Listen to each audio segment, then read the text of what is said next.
How to knit two together. Hi everyone, my name is Norman and today I want to show you how to knit two stitches together. K2tog is a simple right-leaning knitting decrease, and it's the easiest way to decrease knitting stitches and create a project beyond a simple square. Let's knit it together. To knit two together, insert your right needle into the first two stitches on your left needle from right to left. Wrap the yarn around counterclockwise and pull through. Drop the stitches. There is your first knit two together. Let's do it one more time.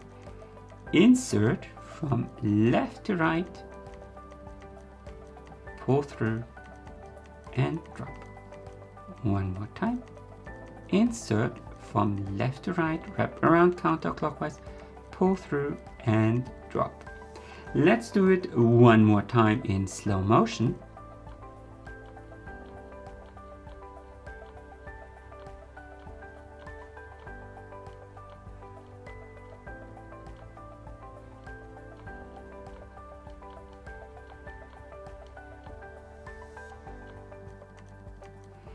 And that's how to knit two together, K2tog.